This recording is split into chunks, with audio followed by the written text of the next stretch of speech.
태평양 건너편 거대한 성조기가 바람에 휘날리는 워싱턴 DC에서 한 남자가 연단에 올랐습니다. 그의 손에는 관세폭탄이라는 강력한 무기가 쥐어져 있었죠.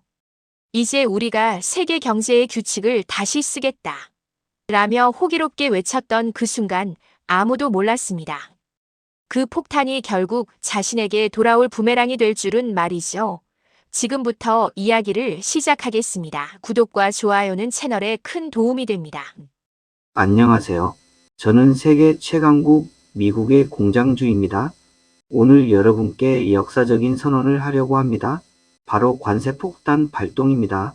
중국산 제품에는 60%, 한국을 포함한 모든 국가의 수입품에는 최소 15%에서 25%까지 관세를 매기겠습니다. 왜냐고요? 간단합니다. 우리 미국 일자리를 되찾기 위해서죠. 지금까지 값싼 외국 제품들이 우리 시장을 잠식해왔습니다. 중국의 덤핑, 한국의 첨단 기술 제품들이 우리 기업들을 위협해왔어요. 하지만 이제는 다릅니다. 관세 장벽을 높여서 외국 제품들의 가격 경쟁력을 완전히 무력화시킬 겁니다. 제 뒤로 보이는 성조기가 증명하듯이 우리는 세계 경제의 중심입니다. 우리가 원하면 전 세계 무역 규칙을 바꿀 수 있어요. 아메리카 퍼스트, 우리가 먼저입니다. 외국 기업들이 울며 겨자 먹기로 우리 시장에서 철수하면 그 자리를 우리 기업들이 당당히 차지할 겁니다. 소비자들도 이해할 거예요. 조금 비싸더라도 메이드 인 USA 제품을 선택하는 것이 애국하는 길이라는 걸 말이죠. 이제 중국산, 한국산 제품들은 우리 땅에 발도 들여놓지 못할 겁니다. 와, 정말 대단합니다. 관세폭탄 선언 후 첫 한 달, 우리 공장은 그야말로 축제 분위기예요. 주문량이 폭증했습니다. 갑자기 비싸진 중국산, 한국산 제품들을 대신해서 우리 제품에 주문이 쏟아지고 있어요.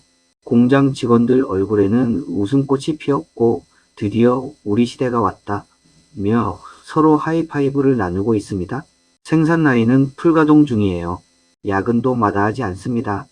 왜냐하면 급여가 오를 것 같거든요.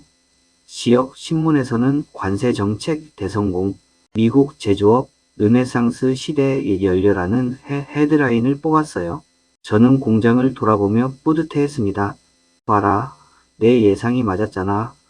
외국 기업들이 빠진 자리를 우리가 완벽하게 메웠어. 직원 대표가 다가와서 말하더군요. 사장님, 정말 대단하세요. 이제 우리가 세계 제조업을 지배하는 거 아닙니까? 저도 자신만만하게 대답했죠. 그럼 이게 바로 아메리카 드림이야.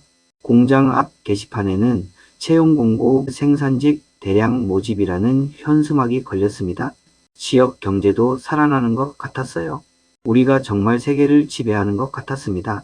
그런데 뭔가 이상한 조짐들이 나타나기 시작했어요. 회계팀에서 급하게 보고를 올려왔습니다. 사장님, 원자재 가격이 30% 올랐습니다. 알고 보니 우리가 쓰는 핵심 부품들 상당수가 중국과 한국에서 수입되는 거였어요. 관세 때문에 그 부품값이 하늘 높은 줄 모르고 치솟은 거죠. 뭐? 우리가 자급자족한다고 해서 부품까지 다 미국산인 줄 알았는데? 제조팀장이 고개를 저으며 말했습니다. 사장님, 반도체, 배터리, 정밀 부품들은 아직 한국과 중국 의존도가 80%예요. 대체재를 찾으려면 최소 2~3년은 걸릴 것 같습니다. 결국 제품 가격을 25% 올릴 수밖에 없었어요. 하지만 소비자들 반응은 차가웠습니다. 왜 이렇게 비싸졌어? 품질은 그대로인데? 매출팀에서 보고한 매출 하락률이 15%? 이상하다. 분명히 외국 제품들이 더 비싸져서 우리 제품이 상대적으로 저렴해진 것 같았는데 오히려 우리 제품도 같이 비싸진 거예요. 이마에 식은땀이 흘렀습니다. 혹시 내가 뭔가 계산을 잘못한 건 아닐까? 공장 직원들도 눈치채기 시작했어요. 사장님 표정이 요즘 좀 어둡던데 이제 정말 악몽이 시작됐어요. 주문량이 급격히 감소했습니다. 우리 제품이 비싸지면서 소비자들이 아예 구매를 포기하거나 중고 제품을 찾기 시작한 거예요. 더 큰 문제는 우리 제품을 수출하던 해외 시장에서도 보복 관세를 매기기 시작했다는 거였어요. 사장님, 유럽에서 우리 제품에 30% 보복 관세를 매겼습니다. 수출 주문이 90% 취소됐어요. 영업팀장의 청천벽력 같은 보고였죠. 공장 가동률이 50%로 떨어졌습니다. 그 환호했던 직원들 표정이 180도 바뀌었어요. 사장님, 우리 일자리는 괜찮죠? 하지만 저도 확신할 수 없었어요.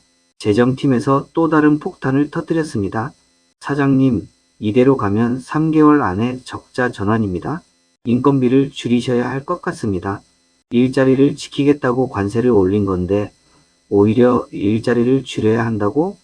머리가 띵했어요. 첫 번째 정리해고를 단행했습니다.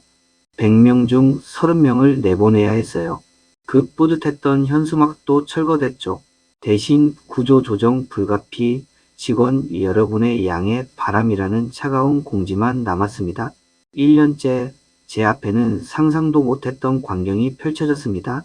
공장 정문 앞에 해고된 직원들과 지역 노동자들 200여 명이 몰려와 시위를 벌이고 있었어요. 일자리 지킨다더니 이게 뭡니까? 관세로 우리를 속였어. 책임져. 라는 구호가 울려 퍼졌습니다.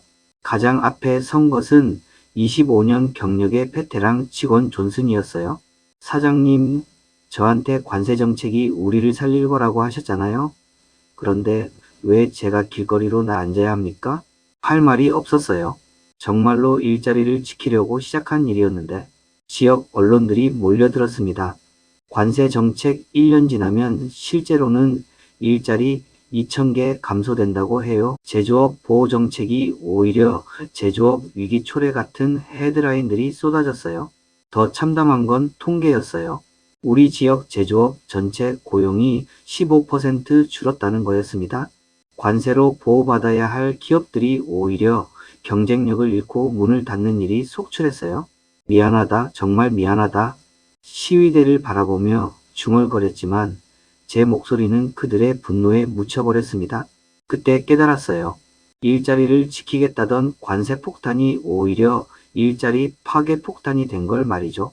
이제는 전 세계가 우리를 비웃고 있었어요. CNN에서는 트럼프스 테러프 밤 백파이어즈 안 어메리컨 워커즈라는 제목으로 우리 공장 시위 장면을 방송했습니다. BBC는 미국의 관세 전쟁, 자국민이 최대 피해자라며 냉소적인 분석 기사를 내보냈어요. 가장 치욕적이었던 건 한국 언론의 반응이었어요. 미국의 어설픈 관세 폭탄, 결국 자업자득 한국 기업 제재하려다 자국 기업만 망친 미국 같은 기사들이 쏟아졌죠.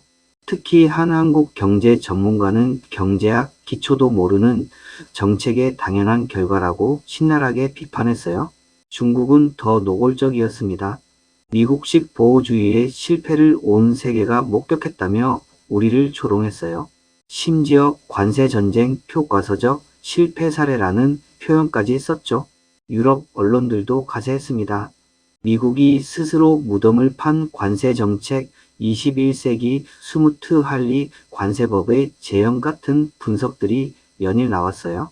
제일 속상한 건 우리나라 언론들도 저를 비판하기 시작했다는 거예요. 무모한 관세 정책으로 미국 제조업 추락 일자리 지킨다더니 오히려 일자리 파괴라는 헤드라인을 보며 얼굴이 화끈거렸습니다. 전 세계가 우리를 실패 사례로 기록하고 있었어요. 저는 텅 빈 공장을 홀로 걸으며 깊은 후회에 빠져 있었습니다. 가동률 30%, 직원 수는 절반으로 줄었고 남은 직원들도 언제 해고 통지를 받을지 모른다는 불안에 떨고 있었어요. 한때 활기가 넘쳤던 생산 라인은 이제 유령 공장 같았습니다. 차라리 한국 기업들과 손잡는 게 나았을 텐데 혼잣말이 나왔어요. 삼성, LG, 현대 같은 한국 기업들과 협력했다면 어땠을까요? 그들의 첨단 기술과 우리의 시장이 만났다면 서로 윈윈할 수 있었을 텐데 관세 장벽을 쌓느라 그 모든 기회를 날려버렸네요. 회계팀에서 올라온 최종 보고서를 보니 더욱 참담했어요. 관세로 걷어들인 세금 수입은 200억 달러였지만 제조업 위축으로 인한 경제 손실은 800억 달러였다는 거예요. 완전히 마이너스 장사였던 거죠. 더 놀라운 건 중국과 한국 기업들이었어요. 우리가 관세 장벽을 쌓는 사이 그들은 동남아시아, 유럽, 남미 시장을 더욱 공고히 장악했더라고요. 우리가 스스로를 고립시킨 사이 그들은 더 강해졌던 거예요. 내가 정말 바보였구나. 텅 빈 사무실에서 고개를 떨궜습니다. 일자리를 지키려던 선의가 오히려 재앙을 불러왔네요. 이제 저는 깨달았습니다. 관세 폭탄은 결국 자신에게 돌아오는 부메랑이었어요. 외국을 겨냥해 던진 무기가 고스란히 우리 가슴에 꽂혔습니다. 일자리를 지키겠다던 선언이 오히려 일자리를 파괴하는 독이 되었고, 자국 기업을 보호하겠다던 정책이 자국 기업을 더욱 어렵게 만들었어요. 경제는 혼자서는 돌아가지 않습니다. 전 세계가 촘촘히 연결된 글로벌 공급망 속에서 한 나라가 벽을 쌓으면 그 벽은 결국 자신을 가두는 감옥이 되어버리죠. 한국, 중국과의 협력을 거부하며 아메리카 퍼스트를 외쳤지만 결국 아메리카가 가장 큰 피해를 봤어요. 상호 의존적인 세계 경제에서 톡불 장구는 통하지 않는다는 걸 뼈아프게 깨달았습니다. 진정한 경제 발전은 벽을 쌓는 것이 아니라 다리를 놓는 것입니다.